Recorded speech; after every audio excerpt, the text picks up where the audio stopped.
السلام علیکم دوستو، اس ویڈیو میں ہم دیکھنے جا رہے ہیں current affairs for the month of August 2022۔ اگست 2022 کے کرنٹ افیئرز کی کچھ ویڈیوز آلریڈی اپلوڈ کی جا چکی ہیں، آپ پلے لسٹ ریفر کر سکتے ہیں۔ اس ویڈیو میں ہم اسپیسیفکلی دیکھنے جا رہے ہیں جو بھی امپورٹنٹ رپورٹس آئی ہیں یا جو اہم رپورٹس آئی ہیں during the month of August 2022، ان میں کیا کچھ تھا۔ تو چلیے شروع کرتے ہیں۔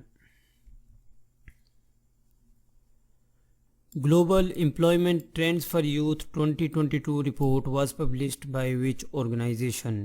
یہ ایک رپورٹ ہے Global Employment Trends for Youth 2022 report. یہ پبلش کی گئی ہے ILO کی جانب سے، یعنی انٹرنیشنل لیبر آرگنائزیشن کی طرف سے۔ اس رپورٹ میں کمپیئر کیا گیا ہے پری کووڈ اینڈ پوسٹ کووڈ جو ان امپلائمنٹ تھی دنیا میں اس کو۔ تو کووڈ سے پہلے دنیا میں تقریباً 68 ملین پیپل ان امپلائڈ تھے، اور کووڈ کے بعد 2021 میں یہ فگر 75 ملین تک پہنچ چکا تھا۔ اب اس رپورٹ کے مطابق 2022 میں یہ فگر 73 ملین تک آ چکا ہے، یعنی 2 ملین کی بہتری دیکھنے میں آئی ہے 2021 کی نسبت، لیکن سٹل کووڈ سے پہلے جو حالات تھے وہ حالات ابھی تک واپس نہیں آ سکے۔ مزید یہ کہ ایشیا اینڈ پیسیفک ریجن کے حوالے سے اس رپورٹ میں بتایا گیا ہے کہ 14.9% ان امپلائمنٹ پروجیکٹ کی گئی ہے 2022 کے لیے اس رپورٹ میں، یعنی 14.9% ان امپلائمنٹ رہی ہے ایشیا اینڈ پیسیفک ریجن میں اس رپورٹ کے مطابق۔ ILO کی طرف سے یہ رپورٹ پبلش کی گئی تھی، اور ILO کہا جاتا ہے انٹرنیشنل لیبر آرگنائزیشن کو۔ یہ ادارہ بنایا گیا تھا 1919 میں۔ According to the latest OPEC oil demand forecast, what would be the oil demand in 2023 globally؟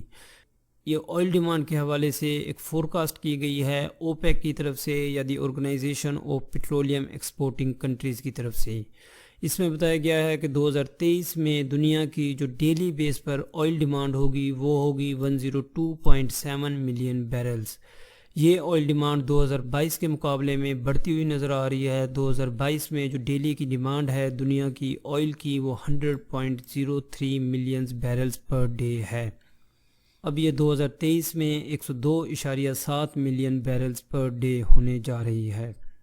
تو اوپیک کی طرف سے یہ فورکاسٹ سامنے آئی ہے۔ اوپیک کہا جاتا ہے the organization of petroleum exporting countries کو۔ یہ ادارہ بنایا گیا تھا 1960 میں، اور اس کا ہیڈ کوارٹر ہے وینا، آسٹریا میں۔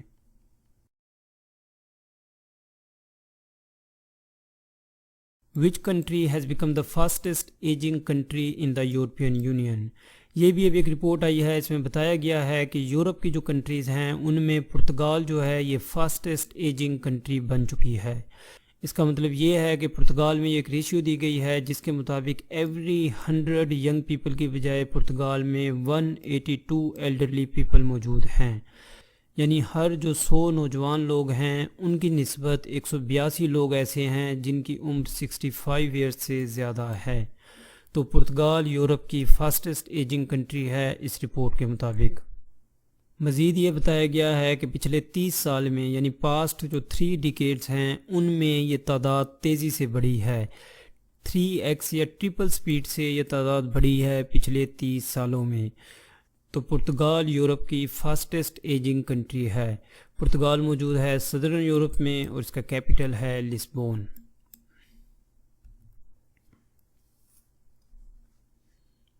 In August 2022, Air Quality and Health in Cities report was published by which organization؟ یہ ایک رپورٹ ہے جو کہ پبلش کی گئی ہے ہیلتھ ایفیکٹس انسٹیٹیوٹ کی طرف سے۔ یہ ایک امریکن انسٹیٹیوٹ ہے، اور اس کی طرف سے یہ رپورٹ 17 اگست 2022 کو پبلش کی گئی تھی۔ اس رپورٹ میں بتایا گیا ہے کہ گلوبلی جو ایئر کوالٹی ہے وہ تیزی سے گرتی جا رہی ہے، اور 7239 سٹیز میں، یعنی 7239 سٹیز میں 2019 میں 1.7 ملینز ڈیتھ ریکارڈ کی گئی ہیں due to exposure to PM2 یا NO2۔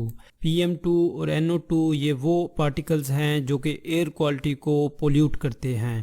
PM2 کہا جاتا ہے پارٹیکولیٹ میٹر کو، اور NO2 نائٹروجن ڈائی آکسائڈ کو کہا جاتا ہے۔ تو ان چیزوں کی وجہ سے ایئر کوالٹی پہ امپیکٹ پڑتا ہے نیگیٹو، یا ایئر کوالٹی پولیوٹ ہوتی ہے۔ تو ایئر کوالٹی پولیوشن کے حوالے سے یہ رپورٹ ابھی آئی ہے ہیلتھ ایفیکٹس انسٹیٹیوٹ کی جانب سے۔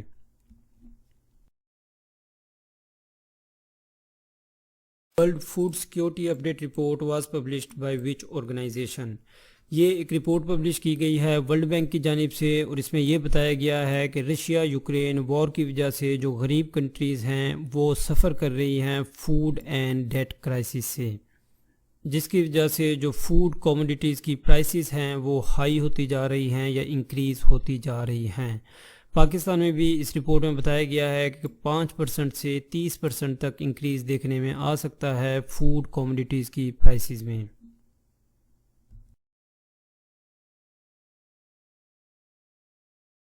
Which ministry has published the report 75 years economic journey of Pakistan؟ یہ ابھی پاکستان نے جو 75th انڈیپینڈنس ڈے مارک کیا ہے اس دن منسٹری آف فائنانس کی طرف سے ایک رپورٹ پبلش کی گئی ہے جس کا نام تھا 75 years economic journey of Pakistan. اس رپورٹ میں بتایا گیا ہے کہ انڈیپینڈنس کے وقت پاکستان کی جو نومنل جی ڈی پی تھی وہ $3 بلین تھی، جو کہ اب انکریز ہو کر $383 بلین ہو چکی ہے۔ G D P growth rate اس وقت 1.8% تھی، جو کہ اب بڑھ کر 5.97% ہو چکی ہے۔ اسی طرح پر کیپیٹا انکم کی بات کی گئی ہے جو کہ اس وقت تھی $86 in 1950 اور اب $1,798 ہو چکی ہے 2022 میں۔ تو 13 اگست 2022 کو یہ انڈیپینڈنس ڈے مارک کرنے کے لیے ایک رپورٹ پبلش کی گئی ہے فائنانس منسٹر کی طرف سے جس کا نام تھا 75 years economic journey of Pakistan. Which organization has released the analysis of National Assembly Performance Report؟ The analysis of National Assembly Performance Report یہ ایک رپورٹ ہے جو کہ ابھی پبلش کی گئی ہے پل ڈیٹ کی طرف سے۔ پل ڈیٹ کہا جاتا ہے Pakistan institute of legislative development and transparency. یہ رپورٹ پبلش کی گئی ہے 22 اگست 2022 کو، اور اس میں نیشنل اسمبلی کی پرفارمنس کے حوالے سے بات کی گئی ہے۔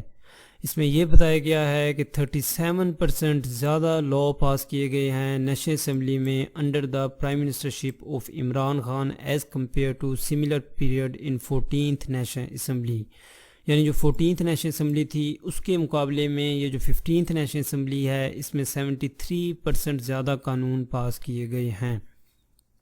اس کے علاوہ جو پاکستان مسلم لیگ نون کی 14th نیشنل اسمبلی تھی اس کے مقابلے میں 54% آرڈیننسز جو ہیں وہ زیادہ پاس کیے گئے ہیں اس اسمبلی میں۔ پاکستان پیپلز پارٹی کے کو چیئرمین مسٹر بلاول بھٹو زرداری کے بارے میں بتایا گیا ہے کہ یہ most vocal M N A تھے ڈیورنگ دس ٹینیور۔ 3 سال 8 مہینے کی یہ جو 15th نیشنل اسمبلی رہی ہے اس میں Bilawal Bhutto Zardari most vocal M N A تھے۔ مزید اس میں یہ بتایا گیا ہے کہ 174 ایم این ایز ایسے تھے گزشتہ سال میں یا گزشتہ سیشن میں جنہوں نے بالکل کسی قسم کی کوئی بات ہی نہیں کی نیشنل اسمبلی میں۔ یہ فگر بنتا ہے تقریباً 50.88%، یعنی 50.88% ایسے ایم این ایز تھے جنہوں نے نیشنل اسمبلی میں کسی قسم کی کوئی بات نہیں کی ڈیورنگ دا 15th سیشن۔ تو یہ رپورٹ پبلش کی گئی ہے Pakistan institute of legislative development and transparency کی جانب سے۔ یہ ادارہ بنایا گیا تھا 2001 میں۔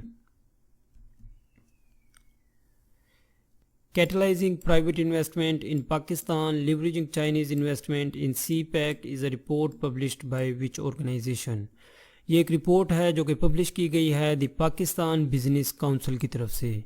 اس رپورٹ میں بتایا گیا ہے کہ پاکستان کی جو ٹوٹل فورن انویسٹمنٹ پاکستان میں موجود ہے اس میں 30% سے زیادہ انویسٹمنٹ صرف چائنا کی ہے، یعنی چائنا جو ہے وہ پاکستان میں سب سے بڑا فورن انویسٹر ہے اس وقت۔